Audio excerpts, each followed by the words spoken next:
ഇന്ന് നമുക്ക് മഷ്റൂം മസാല ഉണ്ടാക്കാം. മഷ്റൂം മസാല എന്നോ കൂണ് കറിയെന്നോ എന്ത് വേണേലും പറയാം. ഇത് ഞാൻ പാക്കറ്റിൽ 200 ഗ്രാമിൻ്റെ കൂൺ വാങ്ങിയത് 10 മിനിറ്റ് ഞാൻ മഞ്ഞളിട്ട് വെച്ചതാണ്. അതിന് ശേഷം നമുക്കൊരു വലിയ സവാള, ടൊമാറ്റോ, ഒരു 8-10 വെളുത്തുള്ളി, 2 പച്ചമുളക്, കുറച്ച് ഇഞ്ചി, 2 കഷ്ണം തേങ്ങ, കറിവേപ്പില, ഇത്രയാണ് വേണ്ടത്. തേങ്ങ കൊത്താക്കി എടുത്ത് വയ്ക്കാനാണ്.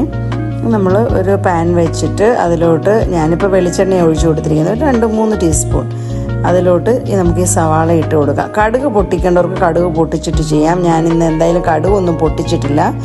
സവാള ഇട്ട് കൊടുത്തു. അതിലോട്ട് ഇഞ്ചി വെളുത്തുള്ളി പേസ്റ്റും പച്ചമുളകും ഇട്ട് കൊടുത്തു. നമുക്കിത് നന്നായിട്ട് വഴറ്റിയെടുക്കാം. അതിൻ്റെ കൂടെ ആ കറിവേപ്പിലയും കൂടി ഇട്ട് കൊടുക്കാം. തേങ്ങാക്കൊത്തും നമുക്ക് റെഡിയാക്കി വെച്ചിരിക്കുന്നത് ഇടണം.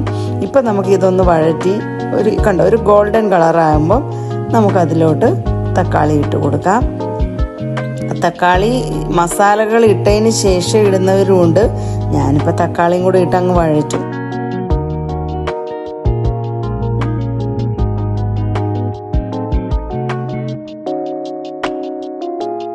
നോക്കാം, മതി. അടച്ചൊക്കെ വെച്ച് പെട്ടെന്ന് ആയിക്കോളും. ഒരു ഈർപ്പമൊക്കെ ചെല്ലുമ്പോൾ ഇനി ഇതിലോട്ട് ശകലം ഒരു 1/4 ടീസ്പൂൺ മഞ്ഞൾപ്പൊടി, പിന്നെ നമുക്ക് ആവശ്യത്തിന് അവരവരുടെ എരിവിനനുസരിച്ചെടുക്കണം.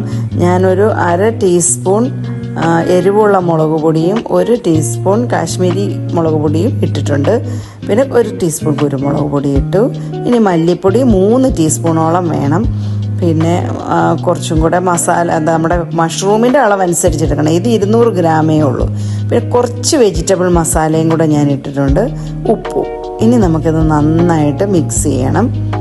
മിക്സ് ചെയ്ത് ഈ പച്ചമണമൊക്കെ മാറി ഈ മസാലകളും ഈ ടൊമാറ്റോയും തക്കാളിയും എല്ലാം കൂടി ഒന്ന് യോജിച്ച് വരണം. യോജിച്ച് വരുമ്പോൾ നമുക്ക് ഈ കൂണിട്ട് കൊടുക്കാം. കൂണിട്ട് നന്നായിട്ട് ഇളക്കുക. കൂണിൽ നിന്നൊക്കെ കുറേശ്ശെ വെള്ളം ഇറങ്ങും. നമ്മൾ വേറെ വെള്ളം ഒന്നും ഒഴിച്ചു കൊടുക്കണ്ട. അടച്ച് വെച്ച് ഒരു 10 മിനിറ്റ് മതി. ഓൾമോസ്റ്റ് ഒക്കെ ആയിട്ടുണ്ട്.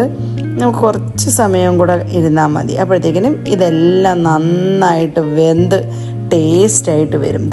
ഇതേപോലെ വരും. എല്ലാവരും ട്രൈ ചെയ്ത് നോക്കണേ.